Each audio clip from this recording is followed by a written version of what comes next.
Wait, are you sure you're supposed to be here? Because nothing about you says you belong here. I told you. She probably followed somebody in. Because I was invited.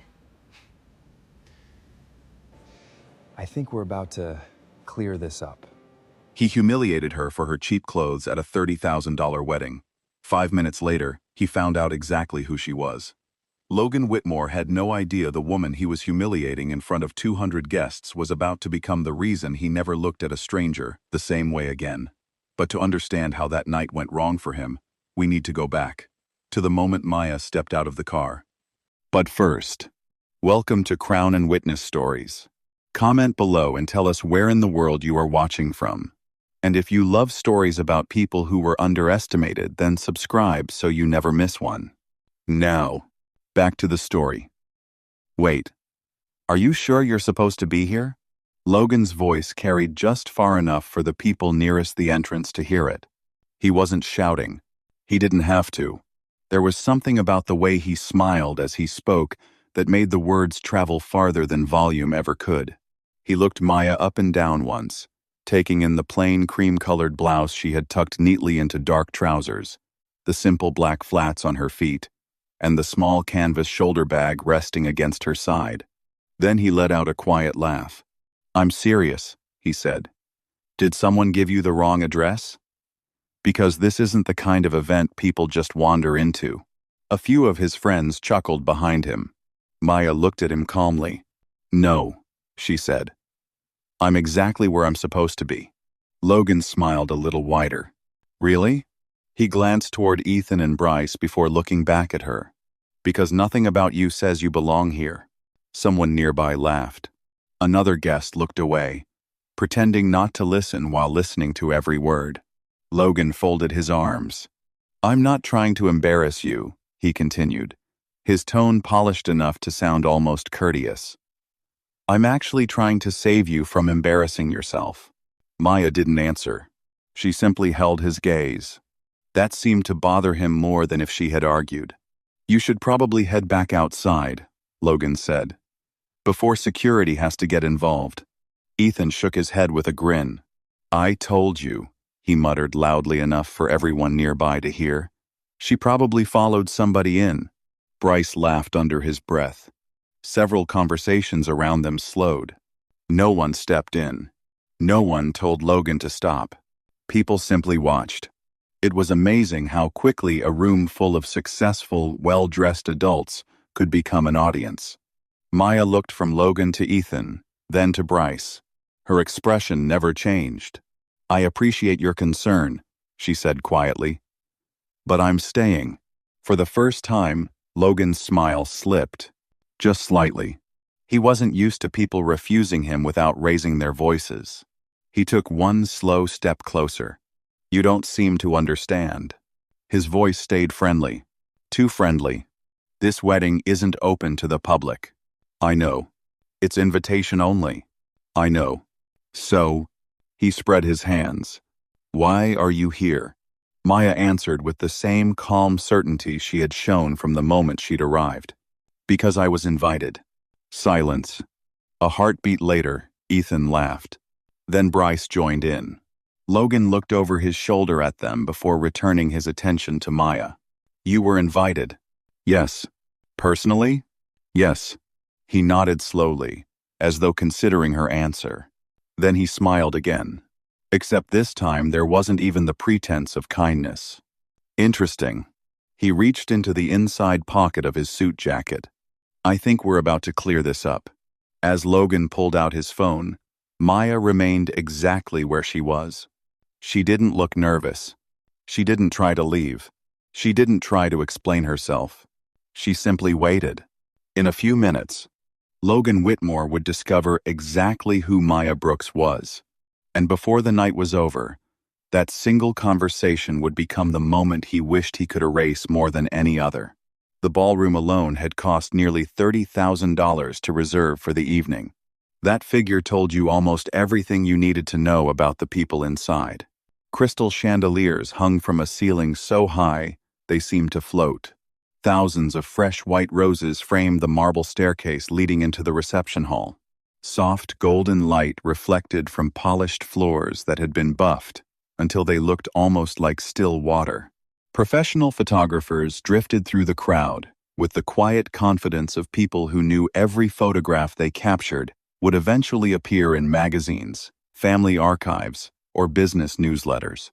Outside, luxury cars arrived one after another beneath the covered entrance. Valets moved with practiced precision, opening doors before engines had fully stopped, greeting guests by name, and disappearing just as quickly with another set of keys. Tonight wasn't simply a wedding. It was one of the city's most anticipated social gatherings. Charles Sterling's eldest daughter, Olivia, was marrying Nathan Cole. For one evening, old family fortunes, modern business empires, political influence, and generations of carefully built relationships all occupied the same room.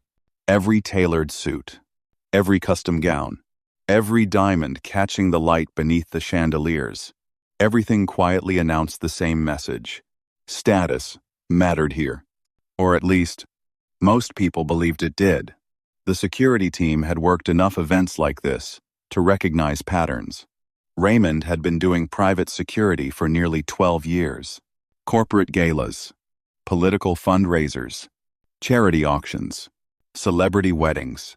After enough nights standing beside expensive doors, you learned that people usually announced themselves before they ever opened their mouths. Some arrived carrying confidence like it belonged to them. Others carried invitations with both hands, as if they were passports crossing a border. Then there were the people who hesitated. The ones who checked the building number twice. The ones who walked up with nervous smiles because they weren't completely sure they belonged. Raymond had learned something else over the years. Expensive clothes didn't always mean good manners. Simple clothes didn't always mean simple people. So when Maya Brooks stepped out of a rideshare at exactly 8:46 that evening, Raymond noticed her the same way he noticed everyone else. She wasn't dressed the way most guests were. Her cream blouse was neatly pressed. Dark tailored trousers. Simple black flats. No designer handbag. No expensive jewelry. No watch sparkling beneath the entrance lights. Just a small canvas shoulder bag resting comfortably against her side. She thanked the driver before closing the car door herself. That small gesture caught Raymond's attention. Most guests tonight never even looked at the people opening doors for them. She did. She walked toward the entrance with an easy, unhurried stride. Not fast. Not slow. Just comfortable. As though she had nowhere else in the world she needed to be. Raymond stepped forward with the same professional smile he gave everyone. Good evening. Good evening. Her voice was warm, calm. I'm going to need your name. Maya Brooks. He glanced down at the electronic guest list on the tablet in his hand. The line behind her was growing, and 2 more cars had already pulled up beneath the covered entrance. Raymond looked from the tablet back to Maya. There was no nervous explanation in her face. No performance. Just quiet certainty. After a brief pause, he stepped aside. Enjoy your evening, Miss Brooks. Thank you. She smiled. A genuine smile. The kind people gave because they meant it, not because they were expected to. Then she walked through the doors. Raymond watched her disappear into the ballroom before returning his attention to the next arriving vehicle. Less than 10 minutes later, he would hear a tense exchange from inside, and he would immediately know exactly who they involved. Inside the ballroom, conversations floated through the air like overlapping pieces of music. Business mergers, vacation homes, university admissions, stock markets, destination weddings, golf memberships. People laughed with practiced ease. Servers moved between clusters of guests carrying silver trays filled with champagne flutes that disappeared almost as quickly as they arrived. Near the center of the ballroom, Olivia Sterling stood surrounded by relatives who had known her since childhood. Her ivory gown shimmered beneath the chandeliers without demanding attention. She looked exactly like someone who had spent months planning every detail only to discover, at the last minute, that none of those details mattered nearly as much as the people standing beside her. Nathan Cole remained only a few steps away, greeting old friends, former classmates, and business associates with the relaxed confidence of a man who genuinely liked people. Every few minutes, one of them would glance toward the entrance. Still waiting. Still expecting someone. Across the room, Charles Sterling greeted another longtime family friend. He had built one of the country's largest commercial real estate companies over 3 decades. People often mistook his quiet voice for softness. It wasn't.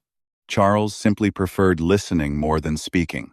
He had spent an entire afternoon personally reviewing the guest list.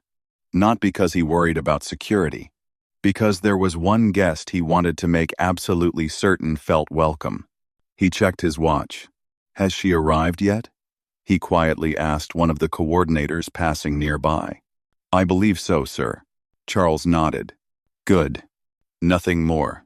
Just good." At the opposite end of the ballroom, Logan Whitmore stood with Ethan Carter and Bryce Walker, laughing over a story from college. The 3 young men looked exactly like they belonged there.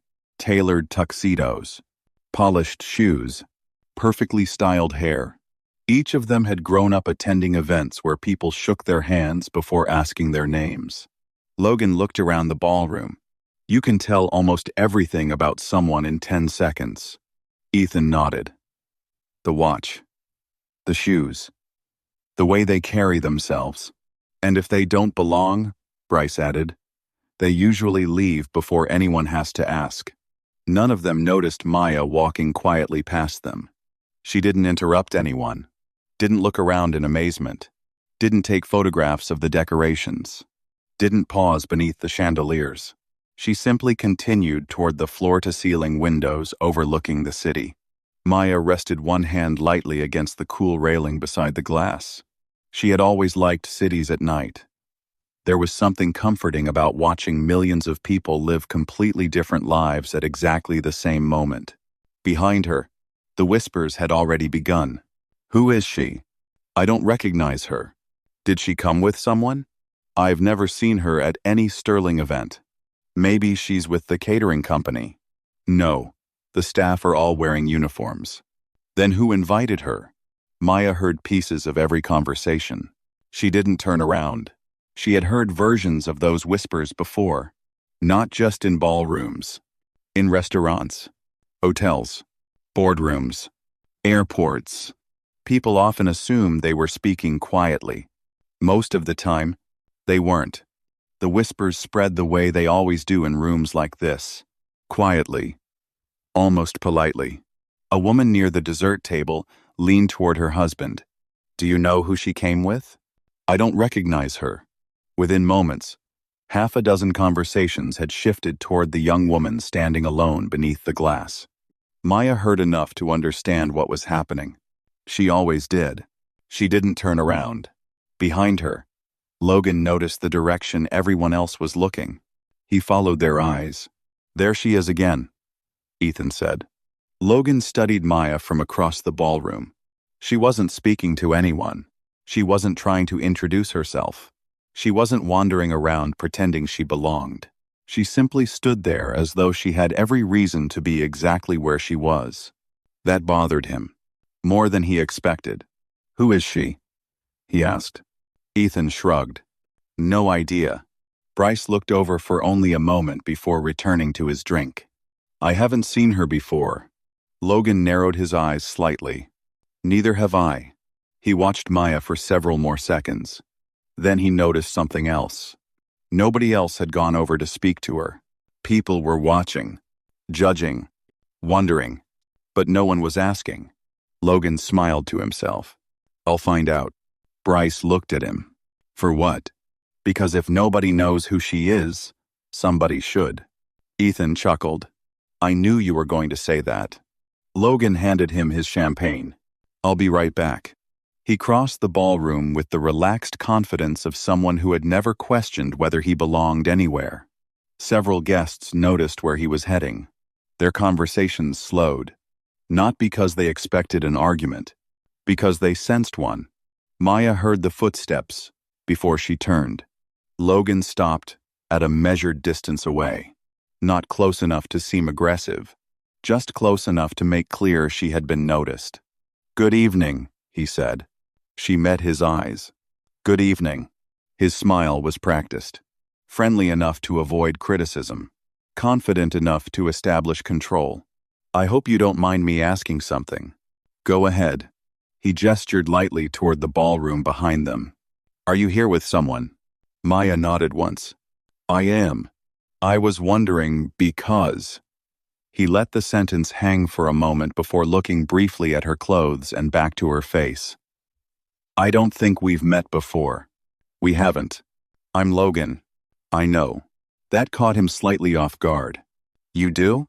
I've heard your name tonight." He smiled again. "Then you probably know this is a private wedding." "I do."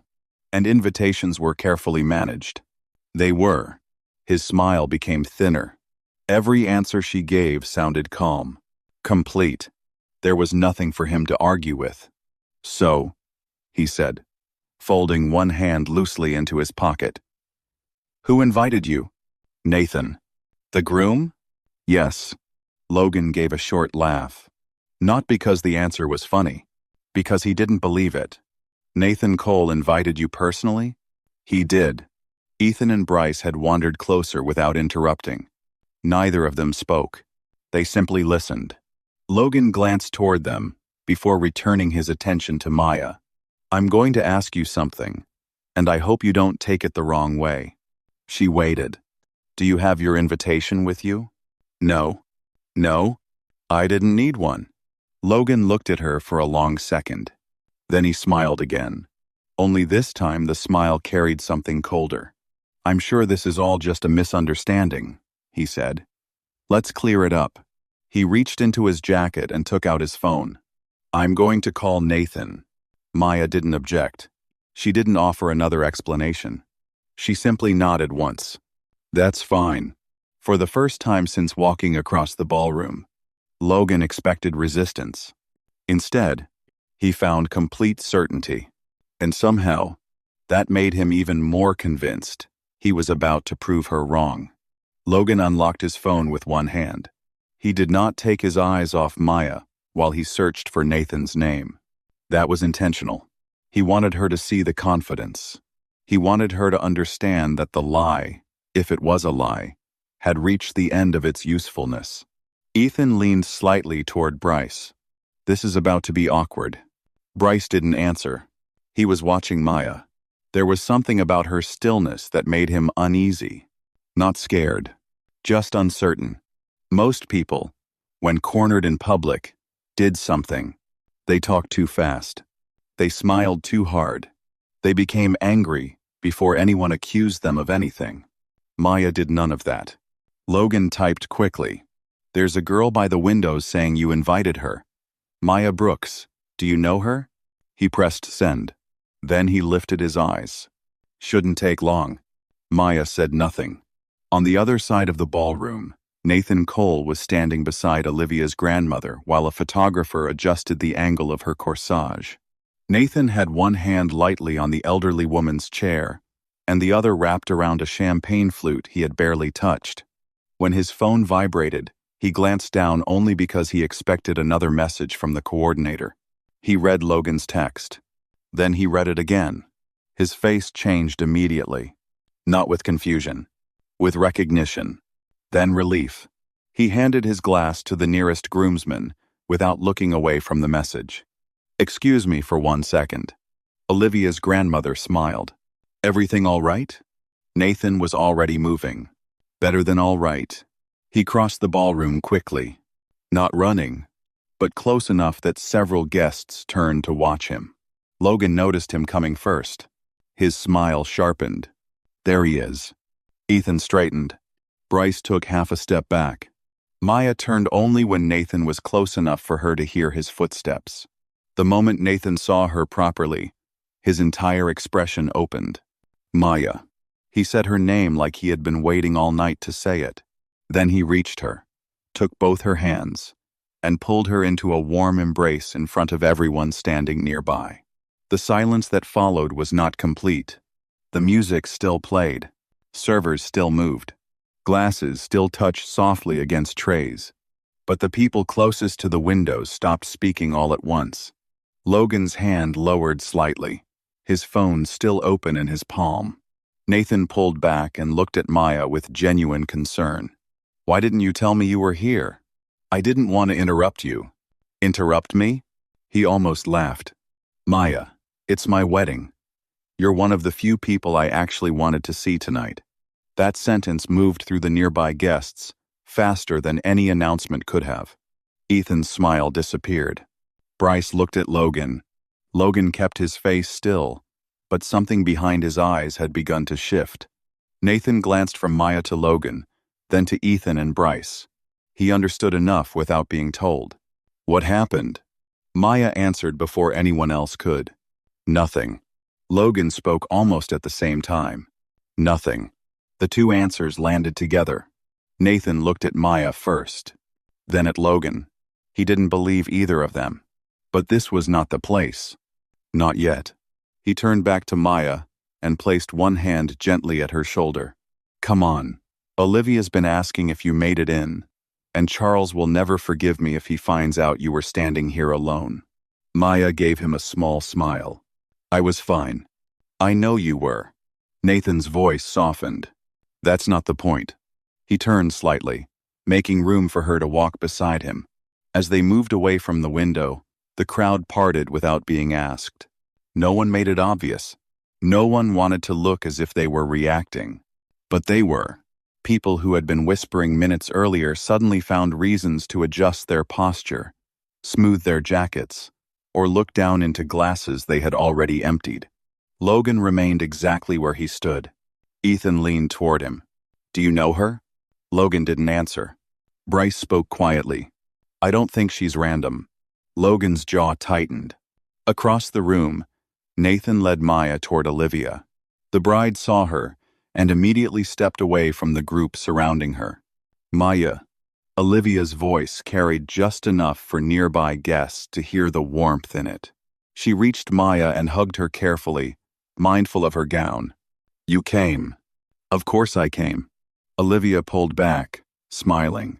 "I was worried you changed your mind." "I almost did." Nathan looked at her. Olivia noticed the tone beneath the words.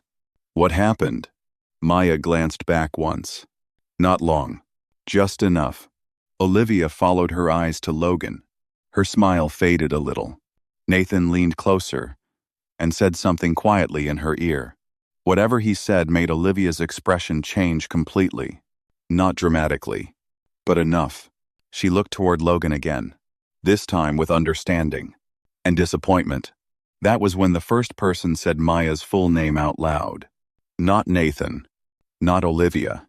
A woman near the bar, who had been pretending not to listen, turned to the man beside her. "Did he say Maya Brooks?" The man frowned. "Brooks?" "Yes." She lowered her voice. "But not enough. Maya Brooks." The name began moving through the room, softly at first, then faster. "Maya Brooks? Is that what he said? Do you know her?" "I know the name." "Brooks as in..." "No, it can't be." "Wait. Harrison Brooks?" Someone behind Logan exhaled quietly. Ethan heard it. He turned toward the sound. An older man in a navy suit was staring at Maya from across the ballroom, with the look of someone who had just realized he had missed something obvious. Ethan stepped closer. "Who is she?" The man looked at him as if the answer should embarrass him. "That is Harrison Brooks's daughter." Ethan blinked. Bryce went still. Logan turned his head slowly. "What did you say?" The man repeated it, quieter this time. "Maya Brooks. Harrison Brooks's daughter." Logan stared at him. The name landed in his chest before his mind fully caught up to it. Harrison Brooks was not just wealthy. Wealthy was too small a word for men like him. He owned ports, hotels, shipping routes, technology companies, and half the kind of infrastructure most people used every day without knowing whose name sat behind it. He did not appear on red carpets. He rarely gave interviews. He did not need to chase rooms like this. Rooms like this shifted when he entered them. And Maya, the young woman Logan had questioned like an intruder, was his daughter. Ethan looked at the floor. Bryce looked toward Maya. Logan said nothing. For the first time all night, he had no performance ready. No smooth line. No careful smile. No clever way to make the moment smaller. Across the room, Maya stood beside the bride and groom, calm as ever. And somehow, that made everything worse. Because she had known. She had known exactly who she was. She had simply never needed him to know it. For several long moments, the ballroom rearranged itself without anyone giving an instruction. The name had started moving through the reception the way names always moved through rooms like this. Not loudly. Efficiently. Did you hear? Harrison Brooks, the young woman by the windows. Logan questioned her. I don't think he knew. Obviously he didn't. Logan heard fragments of nearly every sentence. For the first time that evening, the three friends had nothing to say. Across the room, Maya hadn't changed. She laughed softly at something Olivia had said. There was no performance. No effort to show anyone they had made a mistake. She simply continued being exactly who she had been when she walked through the doors. Logan watched as more guests moved toward Maya. Some knew the Brooks family by reputation. Others had only heard the name in boardrooms or financial journals. One guest excused himself from a conversation halfway across the ballroom just to introduce himself. Another mentioned the Brooks Foundation. Logan hadn't even known there was a Brooks Foundation. The more he listened, the smaller his certainty about people seemed to become. Ethan finally broke the silence. So, Logan didn't look at him. So, you really thought she wasn't supposed to be here? Logan let out a slow breath. I did. Bryce folded his arms. You didn't even ask her name until halfway through the conversation. I know. You decided before you walked over. Logan didn't answer. Because Bryce wasn't wrong. He had decided from across the room. The clothes. The shoes. The bag. He had believed those things told him everything worth knowing. Now they seemed almost meaningless. Near the entrance, Raymond noticed the atmosphere changing. Guests kept glancing toward the center of the ballroom. The wedding coordinator hurried past him, carrying a headset. Everything all right? Raymond asked. She smiled. Everything's fine. She looked back over her shoulder. Actually, her smile grew a little. I think everyone just realized someone important has been here all along. Raymond followed her gaze. He saw Maya speaking with the bride. Then he remembered the quiet young woman who had thanked him for opening the door. He smiled to himself. Some people announced who they were before they entered a room. Others never needed to. Charles Sterling had been speaking with an old friend when he noticed Maya from across the ballroom. His conversation ended naturally. He excused himself with a handshake and crossed the room at an unhurried pace. Nathan saw him coming. Charles, he said, smiling. I was just bringing Maya over. Charles looked at Maya with genuine affection. I'm very glad you came. So am I, Maya replied. I hope no one gave you trouble finding us. Nathan and Olivia exchanged a quick glance. Maya noticed it. So far, she answered gently. Everything has worked itself out. Charles studied her face for a brief moment. He had spent decades negotiating billion-dollar agreements. He had become very good at recognizing answers that were technically true while quietly protecting someone else. He chose not to press the issue. Instead, he smiled. Good. Then his attention shifted toward the entrance. A subtle change had passed through the staff. Several members of the security team straightened almost instinctively. One of the coordinators touched her earpiece. Another moved toward the front doors. Nathan noticed it too. He should be here. Olivia nodded. Right on time. Guests nearest the entrance began looking that direction, without entirely realizing why. Nothing had been announced. Nothing had happened. And yet, the room somehow knew another arrival mattered. Logan followed everyone else's gaze. He had a feeling he already knew who it would be. a feeling that settled quietly in the pit of his stomach. 1 minute later, the front doors opened. The ballroom did not become silent when the doors opened. The music continued. Conversations lingered.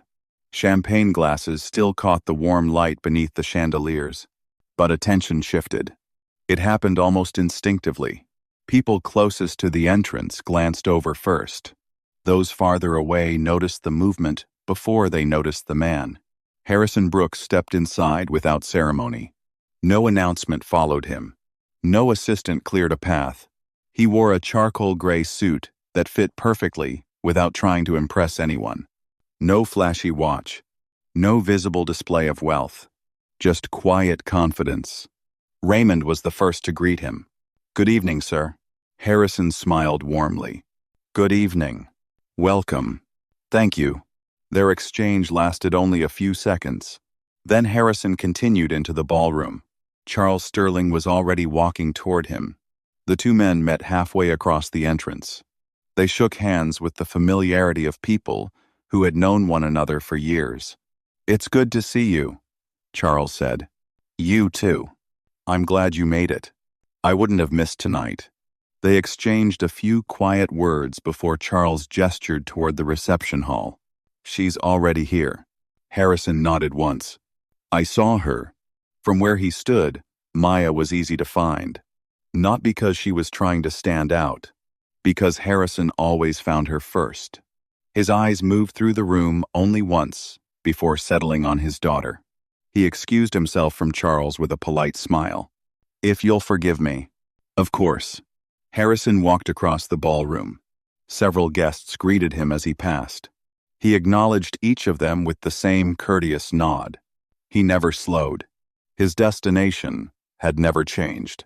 Maya noticed him when he was only a few steps away. A small smile appeared on her face, the kind reserved for family, not performed, simply genuine. "Hi, Dad." "Hi, sweetheart." He rested one hand gently against her shoulder. Not dramatically, not possessively, just the quiet gesture of a father making sure his daughter was all right. "You've been here a while?" "A little." "You should have texted me. I knew you'd find me." He smiled. "I usually do." Nathan stepped forward. "Harrison, thank you for coming." Harrison shook his hand warmly. "I wouldn't have let these two celebrate without stopping by." Olivia laughed. "I'm choosing to take that as a compliment." "You should." The four of them shared an easy laugh. Around them, the room continued pretending not to watch. It wasn't very convincing. Across the ballroom, Logan hadn't moved. His hands rested at his sides.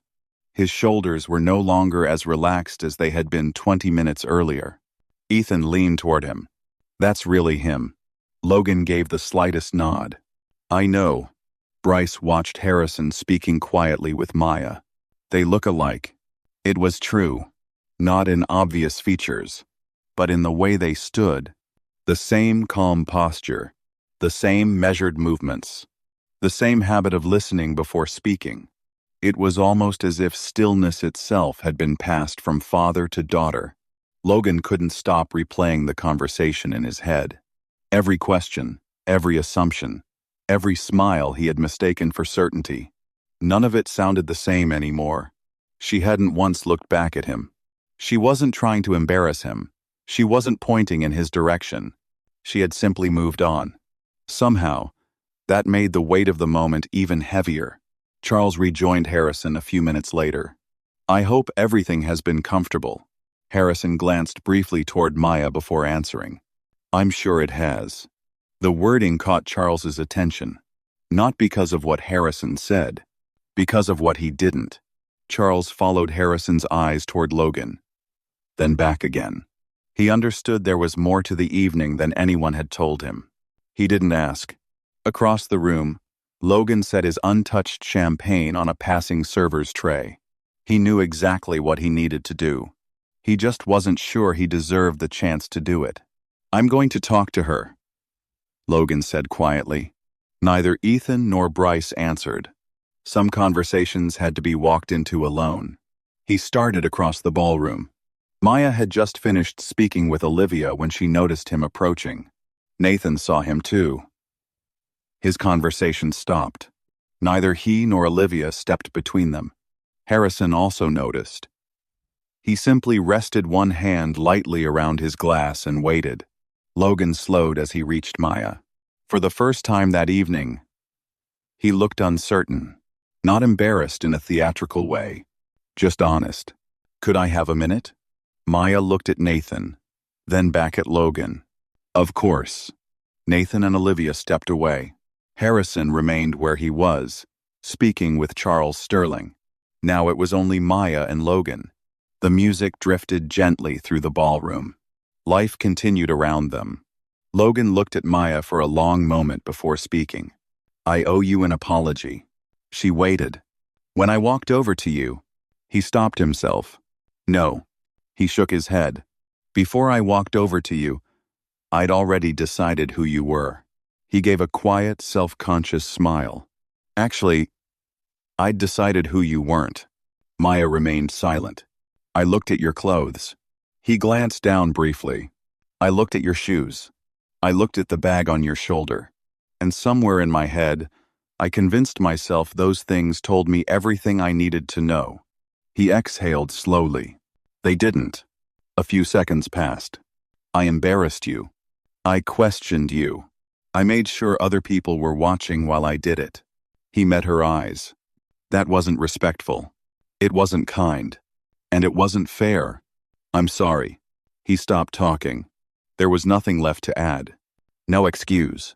No explanation about how he had been raised.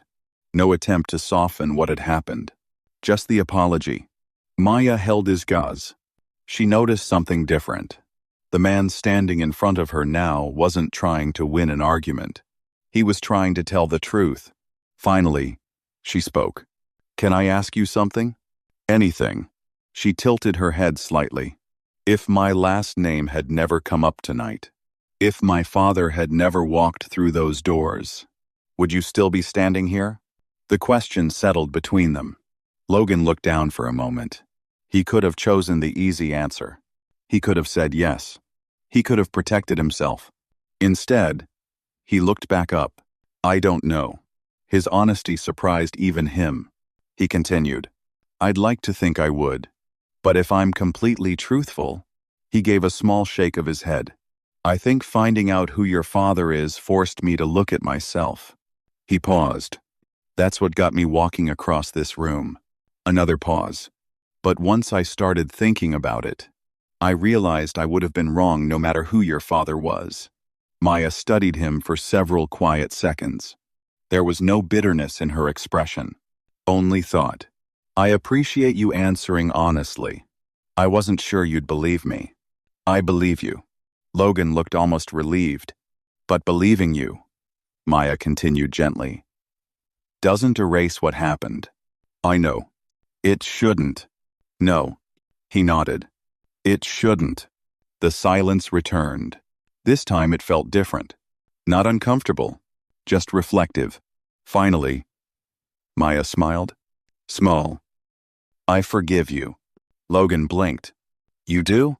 "I do." He seemed almost caught off guard. "Why?" She looked briefly toward the ballroom before answering. "Because tonight already happened. Holding on to it won't change that." She met his eyes again. "And because you came over here when it would have been much easier to pretend nothing happened." Logan let out a slow breath he hadn't realized he'd been holding. "Thank you." Maya nodded once. "You're welcome."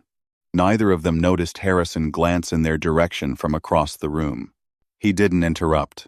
He simply saw enough to understand that whatever needed to be said had been said. For a few moments, neither of them spoke. The conversation had settled into something quieter than either of them expected. The music continued behind them. Someone invited guests toward the dance floor. Laughter rose from another corner of the ballroom, yet it all seemed strangely distant. Logan looked at Maya again. "There is something I still don't understand." She smiled faintly. "I thought there might be." He glanced toward Harrison, who was speaking comfortably with Charles Sterling. "Why?" She followed his eyes. "My father?" He nodded. I don't understand why someone like him would let you come here dressed so simply. He stopped himself. I'm sorry. I don't mean that the way it sounds. I know. Maya looked down briefly at the sleeve of her blouse before smoothing it absent-mindedly. This was actually his idea. Logan frowned. He encouraged it? He always has. She smiled to herself, remembering. When I was younger, I used to ask why other people cared so much about labels. What did he tell you? That labels are useful. Logan looked puzzled. My father always said expensive clothes can tell you where someone shops, what someone wants the world to believe. She met his eyes. But they can't tell you who someone is. She smiled faintly. Never let your appearance do your introducing for you. Logan looked back toward Harrison. So tonight, wasn't a test? Maya considered the question. No. She shook her head gently. Not in the way you're thinking. He was simply raising me the way he's always raised me. To be comfortable being myself. Logan let those words settle. They didn't. No, they didn't. She said it without resentment. Almost as if she were stating the weather. People decide who you are before they know your name, she said quietly. That's their decision. She looked at him steadily. Who I become after that. That's mine. For a long moment, Logan couldn't think of anything to say. He had spent years believing confidence came from knowing exactly what to say. Tonight had taught him something different. Sometimes, the most important thing a person could do was listen. Across the ballroom, Harrison happened to glance in their direction. He saw Maya speaking. He saw Logan listening. He didn't try to read their lips. He didn't need to. A father learns, over time, the difference between a conversation that needs protecting and one that needs space. Charles noticed Harrison's attention drift. They seemed to be getting along. Harrison smiled quietly. I hope so. I should have been paying closer attention. Harrison turned toward him. You were hosting your daughter's wedding. There wasn't a better place for your attention to be. Charles looked toward Maya. If she's smiling now, Harrison said, I imagine she's just fine. Across the room, Logan stood a little straighter. Not because he had regained his confidence, because something inside him had shifted. For the first time that evening, he wasn't thinking about what Maya's family owned. He was thinking about the person standing in front of him. And he quietly wondered why that hadn't been the first thing he noticed. Logan remained where he was after Maya walked away. The conversation had ended. Nothing else needed to be said. Yet he found himself standing in exactly the same spot, watching the reception continue around him. The music hadn't stopped. Guests were still laughing. Champagne continued to circulate through the ballroom. Someone near the dance floor was telling a story that ended with an eruption of laughter. The wedding had moved on. Only Logan hadn't. Ethan approached first. He didn't say anything immediately. He simply stood beside his friend for a moment. Bryce joined them a few seconds later. Neither of them felt much like talking. Finally, Ethan spoke. So, Logan looked at him. So, everything okay? Logan let out a quiet breath. It will be. Bryce studied him for a moment. I've never seen you apologize to anyone before. Logan gave a faint smile. I noticed. Ethan folded his arms. What did she say? She forgave me. Both of them looked surprised. Just like that? Ethan asked. Logan shook his head. No, it wasn't just like that. He looked back toward Maya. She made me answer something first. Bryce waited. She asked whether I was apologizing because I truly meant it, or because I found out who her father was. Neither Ethan nor Bryce spoke. What did you tell her? Bryce finally asked. The truth. And? I told her it was both. Ethan frowned slightly. You actually admitted that? I couldn't lie. Logan looked down briefly. Not after everything that had already happened. Bryce nodded slowly. What did she say? She said she appreciated the honesty. A quiet silence settled between the three friends. It wasn't uncomfortable. It simply gave each of them space to think. After another moment, Ethan spoke again. "So why did she forgive you?" Logan looked toward Maya once more. She was speaking with Olivia now. Smiling. Calm. Exactly the same person she had been from the moment she walked into the ballroom. "That's what surprised me the most." He paused. "She said holding on to it wouldn't change what happened. And that I came back. That I could have pretended nothing happened. And didn't." He looked at his friends. Apparently that mattered. None of them spoke for several seconds. Across the ballroom, Maya made her way through the crowd. She found Harrison exactly where she expected, near the tall windows overlooking the city. He hadn't moved very far all evening, not because he wasn't enjoying himself, because he genuinely liked watching people. Maya stepped beside him. For a while, neither of them spoke. The skyline glowed beyond the glass. Traffic moved steadily below. The city never seemed to notice weddings, or celebrations, or mistakes. It simply kept moving. Harrison smiled faintly. "So," Maya smiled back. "So, how did the evening turn out?"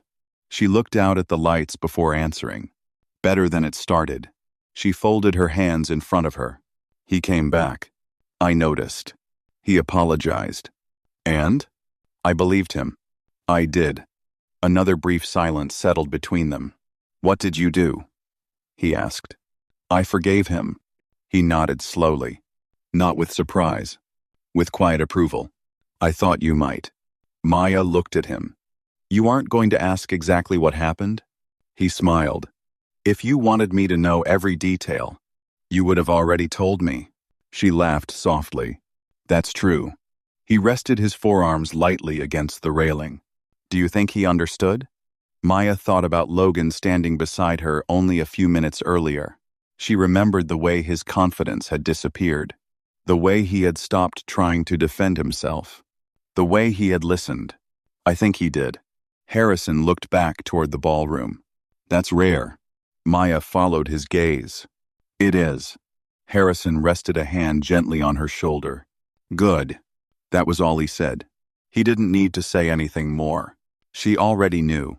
The two of them stood there for another minute, looking out across the city. Father and daughter. Same quiet posture. Same unhurried stillness. As though peace itself could be inherited. Eventually, Maya smiled. "We should probably go say goodbye." Harrison nodded. "We probably should." Together, they turned back toward the celebration. The evening was almost over, but the lesson it had left behind was only beginning. 3 weeks passed. The wedding became another photograph in another album. The flowers were gone. The ballroom had already hosted other celebrations. The musicians had packed away their instruments. The city had moved on. Most evenings do. Most stories don't. On a cool Tuesday afternoon, Logan pulled into the parking lot of the Midtown Community Center. He had been coming there on and off for years. Not because anyone expected him to, because his mother had brought him there when he was younger, and somehow the habit had stayed with him. Inside, the building buzzed with the ordinary noise of everyday life. Basketballs echoed from the gym. A piano lesson drifted through one hallway. Children hurried between classrooms carrying backpacks almost as large as they were. Logan greeted the receptionist before making his way toward the mentoring room. Several volunteers were already there. Some were helping students with homework. Others were preparing snacks.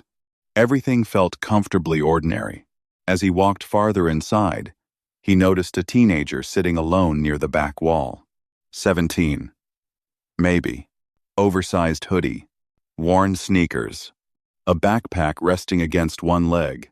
The boy kept his eyes on the floor. Two volunteers exchanged a brief glance. One of them quietly whispered, "Has anyone spoken to him yet?"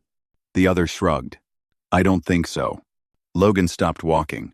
Without meaning to, he found himself looking at the hoodie, the shoes, the backpack. Then, another memory arrived almost immediately. A ballroom. A pair of simple black flats. A cream-colored blouse. A young woman standing quietly beside a window. He smiled to himself. Not because the memory made him happy, because it reminded him to look again. This time, he looked at the person instead of the clothes. He walked over and pulled out the empty chair beside the teenager. "You mind if I sit here?" The boy looked up cautiously. After a second, he shrugged. "I guess." Logan sat down. Neither of them spoke right away. There was no rush. Silence wasn't always something that needed fixing. After a minute, Logan smiled. "I'm Logan." The teenager studied him for a moment. "Darius." "It's good to meet you, Darius." Another quiet pause. "You been here before?" Darius shook his head. "No." "You nervous?" "A little." Logan nodded. "That's fair." He didn't ask another question. He didn't push. He simply stayed there. After another minute or two, Darius spoke again. "I almost didn't come." "Why not?" He looked down at his sleeves. "I didn't think I'd fit in." Logan smiled gently. "I'm really glad you came anyway." The conversation continued from there. Slowly. Naturally. Nothing dramatic happened. No speeches. No life-changing moment that could be measured in a single afternoon. Just two people talking. Sometimes, that was enough. As Logan left the community center later that evening, he caught his reflection in the glass front doors. For the first time in a long while, he wasn't thinking about how someone looked when they walked into a room. He was thinking about whether they felt welcome once they got there. That was a much better question. Some lessons arrive loudly. Others arrive quietly, then stay with you for the rest of your life. Maya never knew about that afternoon. She never heard Darius's name. She never learned that a conversation beside a ballroom window had reached someone weeks later. She didn't need to. Not every act of kindness returns to the person who offered it. Sometimes it keeps traveling, quietly, changing people, one conversation at a time. Because the most valuable thing in any room is rarely the crystal chandelier, or the designer suit, or the family name everyone recognizes. It's the willingness to see another human being before deciding who they are.